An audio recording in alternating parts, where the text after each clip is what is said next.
Study with शरण IAS के the Hindu के हिंदी एनालिसिस न्यूज़पेपर के क्लास में आपका स्वागत है। आज 24 सितंबर के एनालिसिस हिंदी एनालिसिस में हम आपको लेकर आए। इसमें कुछ टॉपिक्स हैं, जैसे मणिपुर हिंसा के बाद इंटरनेट बहाली हुई, इसरो के टूल बनाने वाले कुछ इंजीनियर्स को ढेर सारे इंजीनियर्स को 20 माह की सैलरी नहीं मिली, उनको अन्य काम करने पड़ रहे हैं। स्वाति नायक को नॉर्मन बोरोलाग पुरस्कार मिला। इसी तरह से पाकिस्तान में गरीबी रेखा में 12.5 लाख लोग और 12 मिलियन और अतिरिक्त जुड़े लोग वहाँ की इकोनॉमिक स्टेबिलिटी को लेकर के। इसी तरह से एमपी में एक और टाइगर रिजर्व जुड़ा, वहाँ पर अब एक और जुड़ गया है टाइगर रिजर्व में। इतनी सारी न्यूज़ है जो आपके एग्जाम्स के लिए इंपॉर्टेंट है। अगर अभी तक आपने सब्सक्राइब ना किया, सब्सक्राइब कर लें स्टडी विद शरण आईएएस को। पहली न्यूज़ है, मणिपुर में हिंसा जो हुई थी उसके 140 दिन बाद 140 दिन बाद इंटरनेट बहाली हुई है। 140 दिन बाद इंटरनेट सेवा बहाल की गई है। सेवा बहाल कर दी गई है परसों मतलब 23/9 को। एन बीरेन सिंह ने बताया। एन बीरेन सिंह सीएम हो वहाँ के, सीएम मणिपुर। अब उन्होंने बताया कानून व्यवस्था अब नॉर्मल है। ऐसा इतना लंबा इंटरनेट बंद जो कहाँ हुआ था, इसके पहले 370 जब हटाया गया था, 370 आर्टिकल 370 कहाँ से हटाया गया था, जेके से, सब लोग जानते हैं। तो 552 दिन नेट बंद था घाटी में, कि ताकि जो है हिंसा ना फैल पाए। और यहाँ भी 140 दिन बाद इंटरनेट 23 नवंबर को हटा लिया गया। अगला है, इसरो के लिए टूल बनाने वाले इंजीनियर्स को 20 माह से वेतन नहीं। एक हैवी इलेक्ट्रॉनिक्स कारपोरेशन है, हैवी इलेक्ट्रिकल्स कारपोरेशन, क्या है, heavy HEC, heavy electricals corporation. इसका काम है, PSU है, इसका काम है कि इसरो के लिए या विभिन्न जो स्टील प्लांट्स हैं गवर्नमेंट के, उनके लिए टूल्स बनाना, औजार बनाना, टूल्स बनाना। इसके 3000 लोगों को, 3000 इंजीनियर्स को 20 माह से वेतन नहीं मिला है। अब बीच में कुछ सोशल मीडिया पर इस तरह की खबरें आ रही थी, तो मुझे लगा कि ऐसा हो सकता है कि कोई फेक न्यूज़ हो, लेकिन ये सच है। हिंदुस्तान में फ्रंट पेज पर ही 24 सितंबर के फ्रंट पेज पर ही आप देख सकते हैं इसको, कि HEC के 3000 इंजीनियर्स को 20 माह से वेतन नहीं मिला। और इन्होंने चंद्रयान 3 के लिए भी बनाए थे, चंद्रयान 3 के लिए भी इन्होंने टूल्स बनाए थे, और इन्हें 20 माह से वेतन में। ये अब क्या कर रहे हैं कि इनको फोर्स किया जा रहा है कि मतलब जैसे कुछ तो क्लॉथ बेचने लगे हैं जब नहीं उनके खर्चा चल रहा है, या फूड जो वहाँ पर पिक छापी गई है द हिंदू के फ्रंट पेज के उस पर, तो उसमें एक फूड स्टॉल लगाते हुए दिखाए गए हैं। तो इस तरह से 3000 लोगों को किस स्थिति से गुजरना पड़ रहा है, ये बहुत बड़ी बात है, इस पर ध्यान देने वाली बात है। जिन्होंने चंद्रयान जैसे भारत में, जिसमें पूरे विश्व में जो चौथा देश बन गया है चंद्रमा पर सॉफ्ट लैंडिंग करने वाला, रूस बहुत तेज़ी से भेजा था लूना 25 को, लेकिन वो क्रैश कर गया उतरते उतरते। तो ये मान सकते हैं कि कितनी बड़ी उपलब्धि है भारत के लिए। भारत की चर्चा पूरे वैश्विक स्तर पर हो रही है। ऐसे में ये खबर जो है थोड़ी सी साइड करने वाली है। नेक्स्ट है स्वाति नायक, बिहाना दीदी। ये उड़ीसा की एक कृषि वैज्ञानिक हैं। क्या है? कृषि वैज्ञानिक हैं। ये कटक के धान अनुसंधान संस्थान से जुड़ी हुई हैं, और इनको उसके साथ जो है नॉर्मन बोरोलाग पुरस्कार 2023 दिया गया है। ये भारत की तीसरी हैं।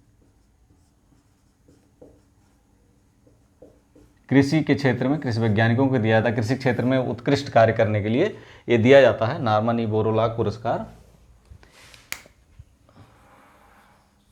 ये उड़ीसा की हैं और उड़ीसा में इन्हें जो है सीड दीदी या सीड लेडी कहते हैं। बिहाना दीदी इनका नाम है, ये स्वाति नायक नाम है और बिहाना दीदी कहा जाता है। इनको वहाँ के लोग, स्थानीय लोग सीड लेडी कहते हैं। सीड लेडी कौन है? स्वाति नायक, बिहाना। इनको नॉर्मन ई बोरलॉग पुरस्कार 2023 इंपॉर्टेंट है, एग्जाम में आपके रखा हुआ है। स्टार बना दे रहे हैं ढेर सारे, ये आप जान लीजिए, एग्जाम में आपके कोई भी एग्जाम होगा इसमें रखा हुआ है। स्वाति नायक, बिहाना दीदी, कृषि वैज्ञानिक, उड़ीसा की हैं ये, और इनको नॉर्मन ई बोरलॉग पुरस्कार 2023 दिया गया है। इन्हें सीड लेडी के नाम से वहाँ स्थानीय लोग बुलाते हैं। नेक्स्ट है पाकिस्तान में वर्ल्ड बैंक। इधर हम जानते हैं कि पाकिस्तान में बहुत दिनों से क्राइसिस चल रही है, काफ़ी महीनों से अनस्टेबिलिटी भी है। हालांकि वहाँ के संसद ने पास कर दिया, जनवरी में वहाँ पर असेंबली इलेक्शंस होंगे, लेकिन अब तक स्थिति इतनी अनस्टेबिलिटी इमरान गवर्नमेंट के समय में ही दिक्कत थी, और अब अनस्टेबिलिटी की वजह से वहाँ पर कभी चावल के दाम या कभी आटे के दाम, कभी आटे की बोरियों के लिए लड़ाई करते हुए लोग, या लंबी लंबी लाइनें आटे के लिए देखी गई है।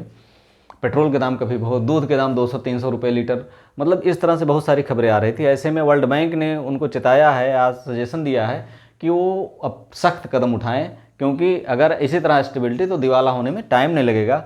वहाँ पर जो 2022-23 के आंकड़े हैं, 2021-22 के आंकड़े थे, वहाँ पर जो 2021-22 के आंकड़े अनुसार वहाँ पर जो गरीबी थी 34.2% थी, और 2022-23 में या करंट फिस्कल ईयर में, वर्तमान वित्तीय वर्ष में, ये बढ़ करके 39.4 मिलियन हो गई है, 39.4% हो गई है गरीबी। यानी 39.4% लोग $3.65 पर डे से कम की उनकी इनकम है।